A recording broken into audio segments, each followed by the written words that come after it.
Hey guys, in this month's top 5, I'm going to be sharing with you my favorite book series.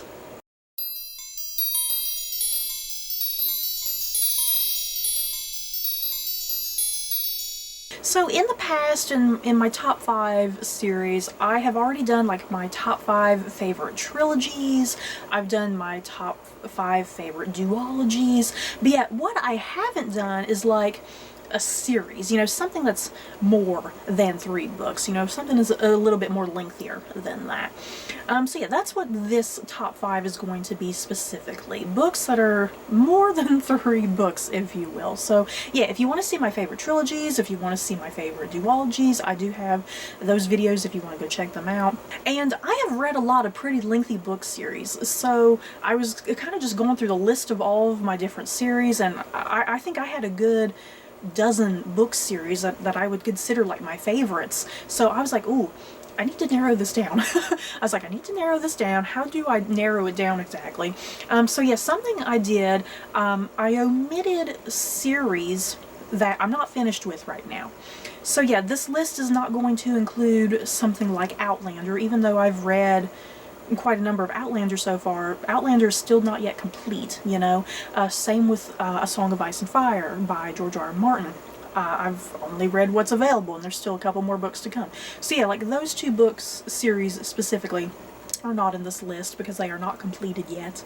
And then I also decided to omit the Harry Potter series. And my reasoning for that, as much as I freaking love Harry Potter, it's like I think everybody always has Harry Potter on their list when it comes to best series, you know what I mean?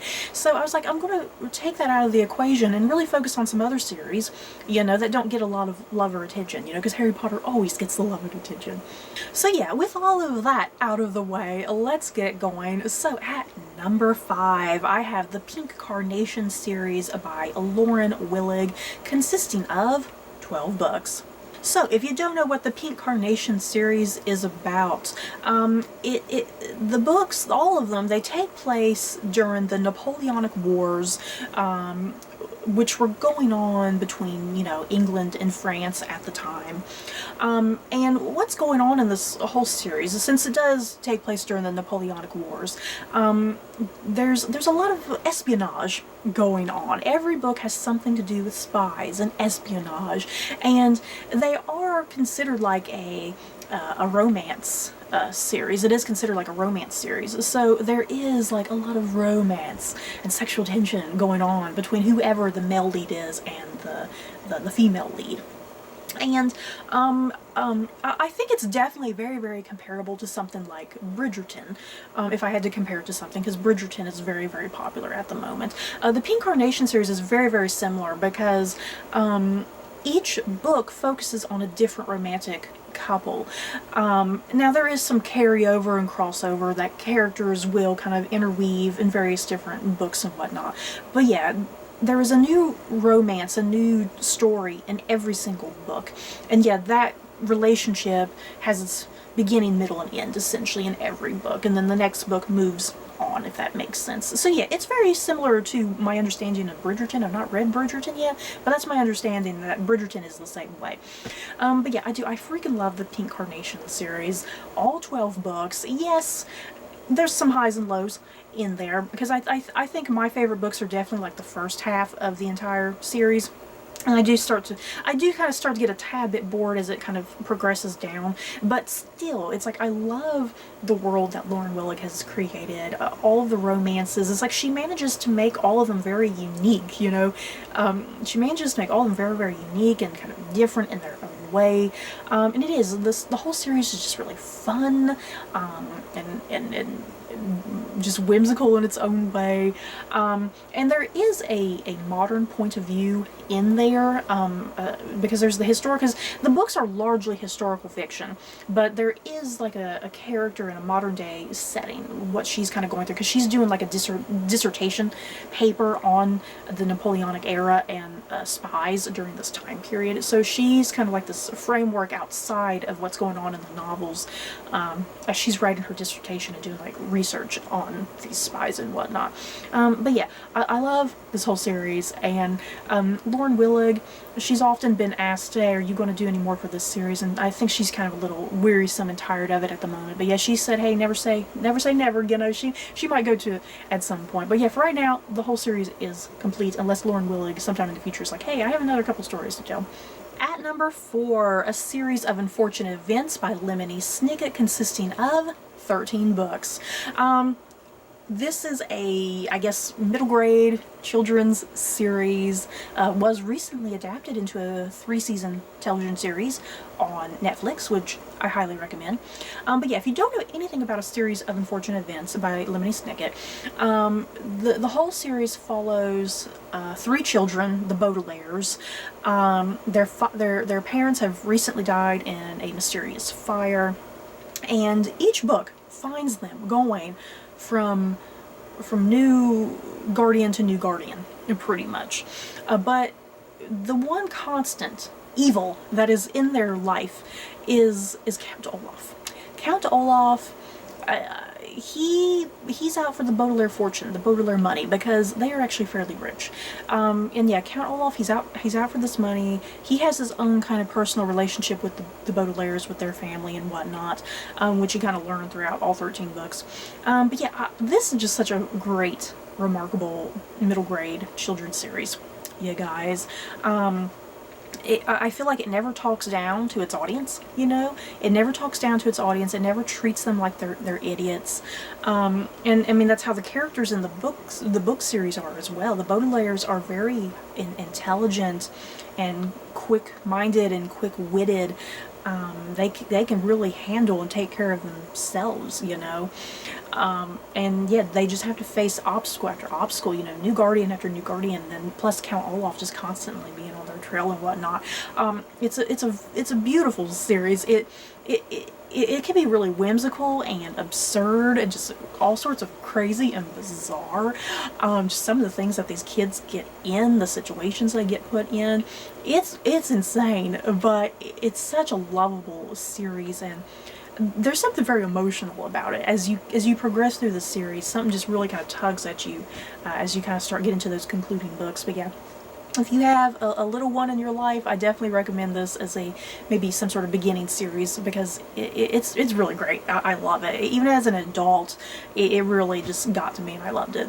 At number 3, the Lunar Chronicles series by Marissa Mayer, consisting of 4 books plus a couple like companion books and a couple graphic novel companion books. So this series does kind of span out into a few other little things, but yeah, the bulk of the series is the main 4 books.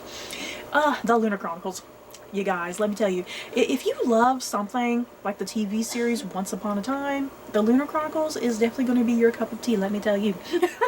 But yeah, if you don't know what the Lunar Chronicles is about, it's like Star Wars meets fairy tales, if that makes sense.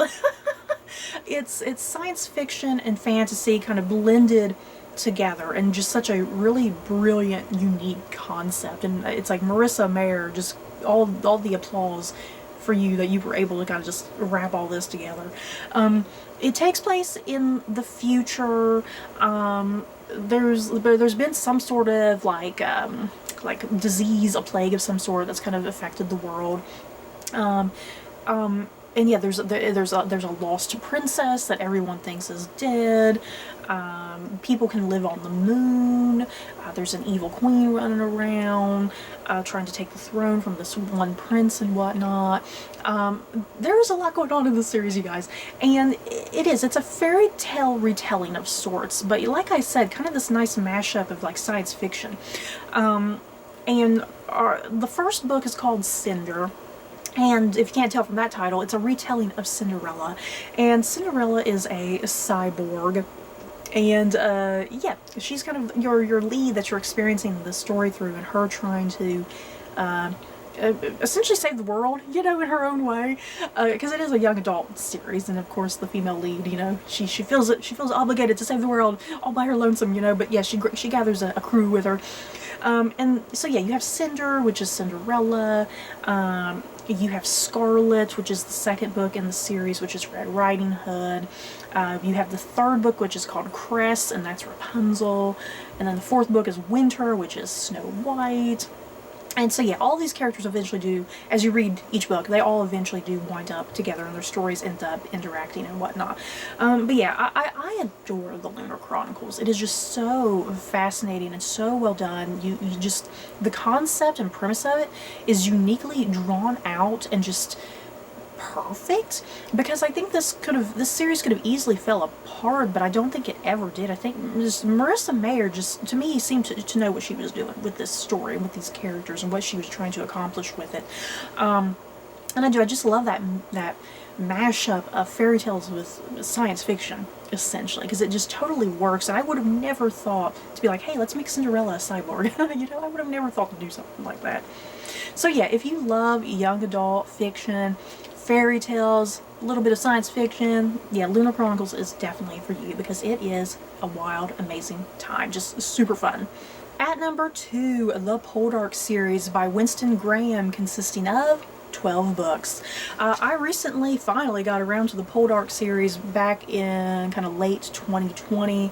I just made my way through all 12 books, you guys. I freaking loved it. It took me 4 months to get through all of them. It's okay. It was worth it. But yeah, if you don't know what the Poldark series is about, they take place in the pretty much kind of like the late 1700s. We follow our main character. His name is Ross Poldark. He has recently returned to his ancestral home in Cornwall, England, after the American Revolutionary War. He comes back, he's been injured a little bit. He's coming back expecting to reclaim his home, only to find that his home has fallen into disrepair pretty much. The servants that he left behind just haven't done anything with it.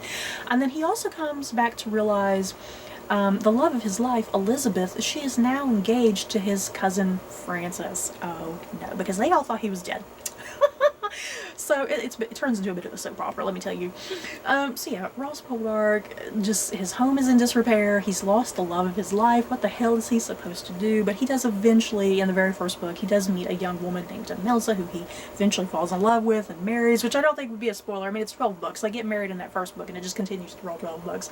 But yeah, I mean, that's essentially the entirety of the Poldark series in some ways. We follow the main character Ross Poldark and his wife Demelza. We follow his family and the people that they get married to and their children.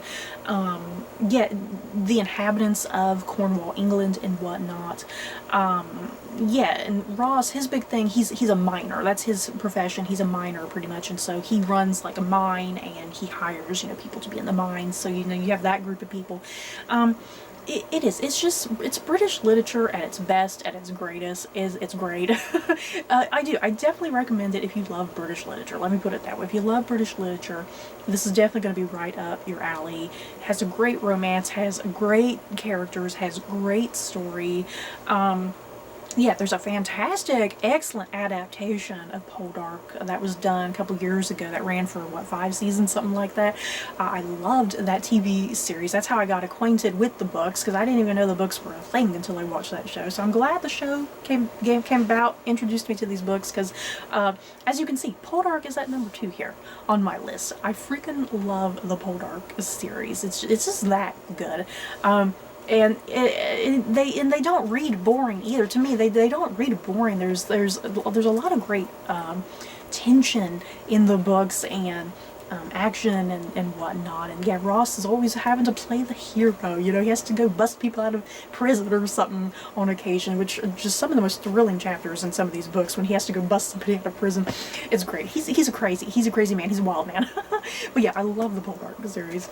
And at number 1, the Walking Dead series by Robert Kirkman, consisting of 193 freaking issues, you guys. And I read and enjoyed every single bit of it, let's be real. Yeah, the Walking Dead series by Robert Kirkman. you guys. As we all know, there's a TV series on AMC. There's been multiple spin-offs from The Walking Dead as well. But yeah, what has always just been a constant and what has always been so great has always definitely been the comic series by Robert Kirkman. I own what I own, because it is 193 issues. I do not have like all 193 issues, you know. I have the big huge compendium bind ups. I have like you know, like 100 issues in each one. There's like 4 of them, so yeah, I have like all of those, which helps keep the space down on the shelves. But yeah, The Walking Dead, if you don't know what it's about, it takes place in this apocalyptic world where a zombie outbreak has occurred, and we're following a group of survivors as they're just going day by day, week by week, month by month, going through this apocalypse, and the things that they have to do in order to survive, the things that they witness, the things that they endure, the brutality that they endure from not the zombies really, but from other human beings. Yeah, because this whole series is definitely a big thing of, you know, there's a zombie apocalypse, but the zombies are not really the true threat or the true menace, the true evil.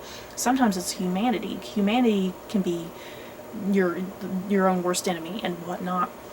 So yeah, I love what this whole series is exploring and questioning, and yeah, what will you do in order to survive? You know, what horrible things might you have to do in order to survive, in order to protect yourself, in order to protect your family and friends? What are the sacrifices and the risks that you have to take?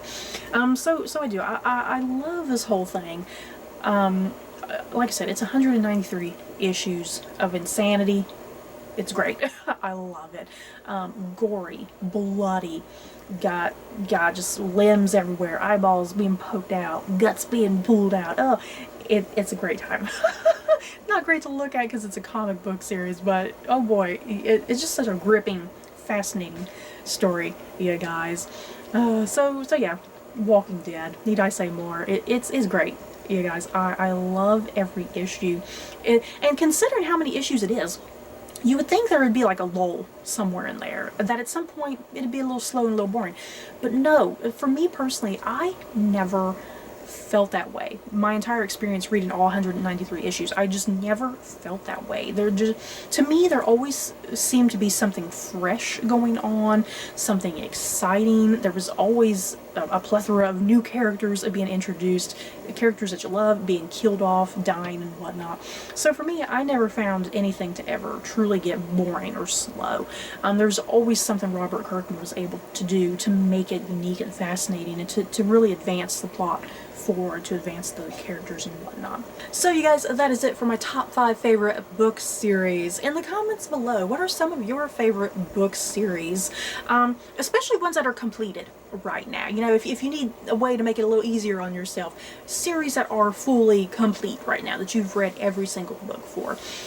So yeah, that's it for this video. Don't forget to like, comment, and subscribe. And if you like this video, you may like these other videos. Bye guys.